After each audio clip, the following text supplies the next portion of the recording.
Ug karon, dili na punta sa episode 3. Diin matod pa ni Don Mags. Karos anak sugod. Ato hinumduman nga sa 500 sa 321 AD doon na nay Sandilo. Hala, layo sa giluparan. Layo sa giluparan si Don Mags. ato basahon na. Una, ingon siya kaganina, kanus-a magsugod ang pagpaluya sa mga santos o kanus-a matapos. Kanos-a nagsugod ang pagpaluya, kanos-a natapos ang pagpaluya sa mga balaan. Kanos-a nagsugod ang pagpaluya, kanos-a natapos ang pagpaluya sa mga balaan. Unya, gi-connect niya ang Daniel 7:25. Kung imong basahon balik ang Daniel 7:25 naghiskot diya. Daniel 7:25 naghiskot diya. Daniel 7:25 naghiskot diya. Unsa may giingon sa Daniel 7:25? Maghuna-huna siya sa pag-usab. Maghuna-huna siya sa pag-usab. So, ang gipasabot din sa Daniel 7:25, maghuna-huna siya sa pag-usab. Kung kinsa ning tawhanan wala pa niya nausab kay naghuna-huna pa man siya. Unya, kung mudagan ka karon, nya ang gipasabot ra ba diri sa 7:25 moong little horn.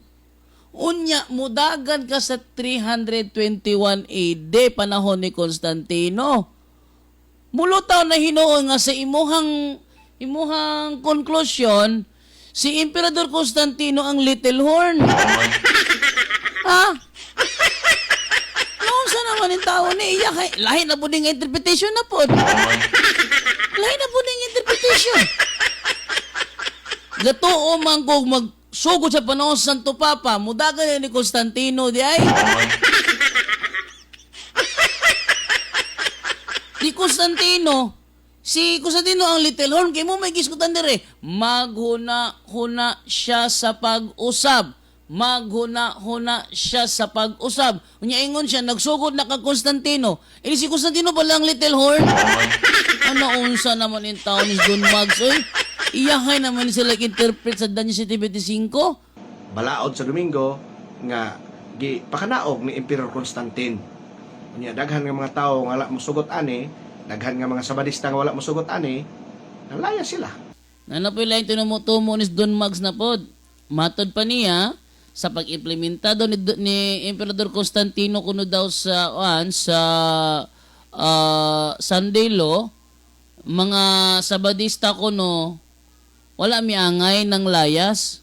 Tinuod ba yung pagtabian ng tawanan niyo? Yan na lang yung tinumutumo na lang niya kanunay. O atong basahon ha. Kung tinuod ba niyang giingon niya o tumutumo na lang ning kang Don Mags. Ora. Matod pa din meron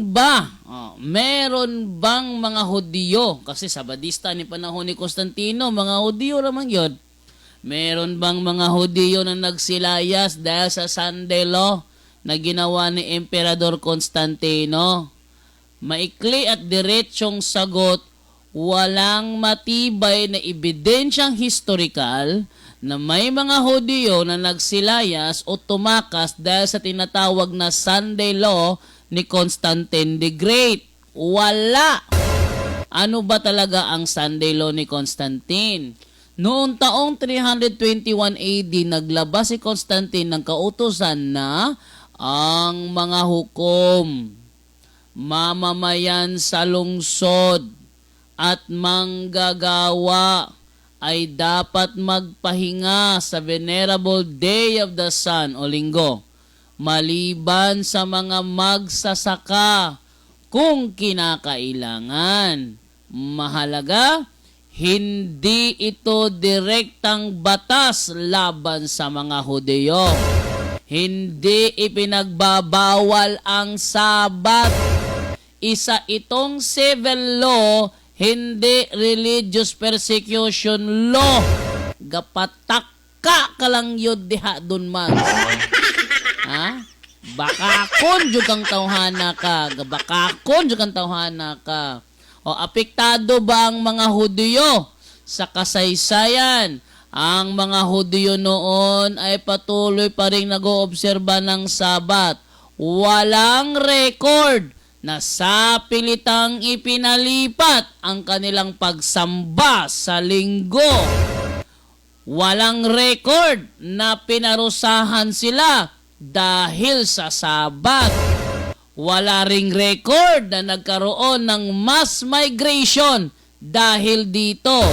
Sa madaling salita, hindi sila target ng batas at hindi ito dahilan para sila ay tumakas. Ano ang totoong nangyari sa ilalim ni Constantine? Nagkaroon ng pabor sa Kristyanismo, pero hindi pa rin totally ipinagbabawal ang ibang relihiyon noong early reign niya. Ang mas malinaw na mga batas laban sa mga Hudyo ay dumating pa sa mga sumunod na emperador, hindi agad kay Constantino. Saan galing ang claim na tumakas ang mga Hudyo? Kadalasan ang ganitong claim ay galing sa maling interpretasyon ng prophecy lalo na sa Revelation o ginagamit sa anti-Catholic, anti-Roman arguments. Pero kung pagbabasihan ng verified historical records, walang dokumentadong mass fleeing ng mga Hudyo dahil sa Sunday Law. Bottom line, mas Sunday Law si Constantine. Hindi ito laban sa mga Hudyo. Walang ebidensya na may mga Hudyo na tumakas dahil dito. Bagka-bakakon ginaning Don Mags. Bakakon, dyan tawhana ka, waka maulaw. Ha? Waka maulaw? Ha? Gadako na lang ka, bakakon kang dako. Napa. Matod pa niya, ang uban nga sapon gyud ipanloto sila. Ang uban nga sapon gyud ipanloto sila. Ang uban nga sapon gyud ipanloto sila. matod pa niya, ang uban nasakpan gipang lotos sila. Tinuod ba na nga ang uban nasakpan gipang lotos sila? Basahon daw nato be. O niya, baka ako lagi ningon lagi ng mga sabadingkoy lagi. O niyo, totoo ba na may mga sabadistang pinatay sa panahon ni Emperador Constantino dahil ayaw tanggapin ang Sunday Law? Alam mo nito bag?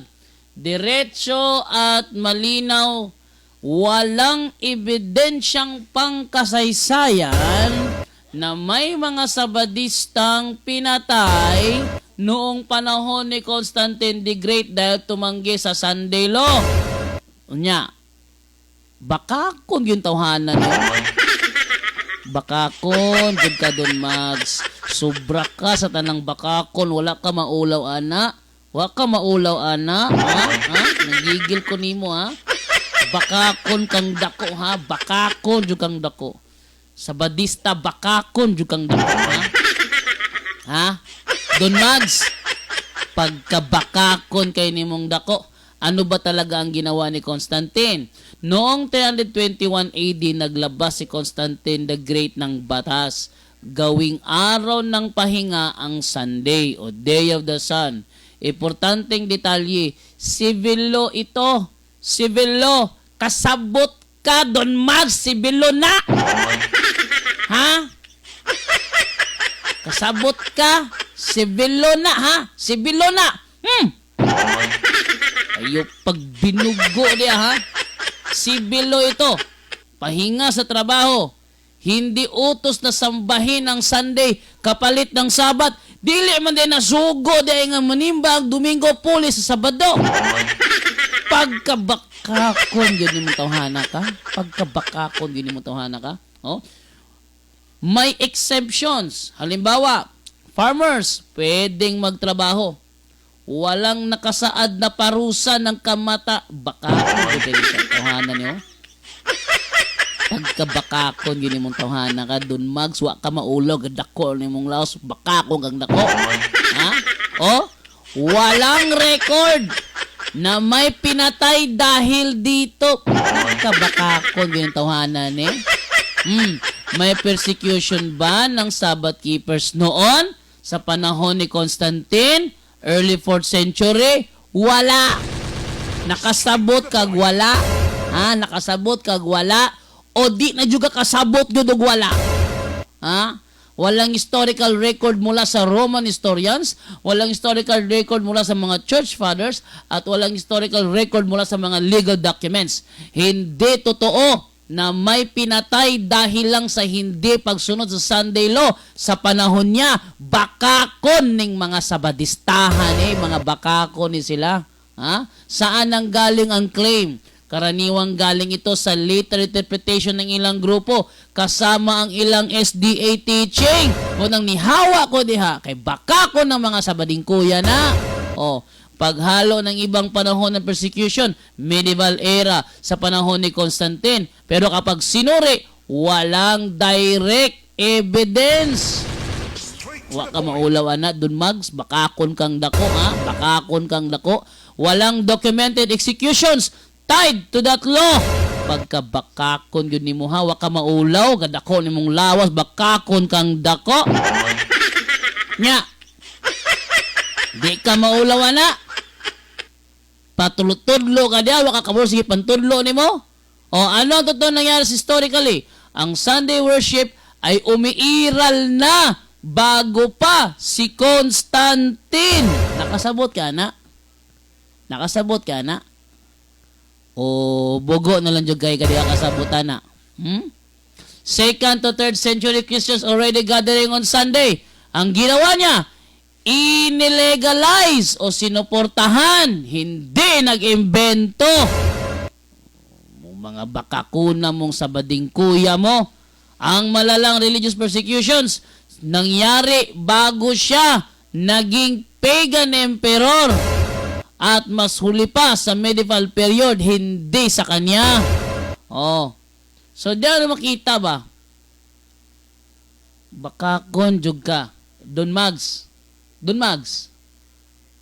Wa ka maulaw? Bakakon kay ka, wa ka maulaw? Ha?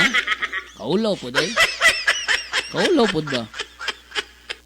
Wa ka makonsensya? Og na mo tuon nimo, pila ka bukalag imong mailad, wa ka makonsensya ana? Ha? Ano ka baga? Di ka maulaw?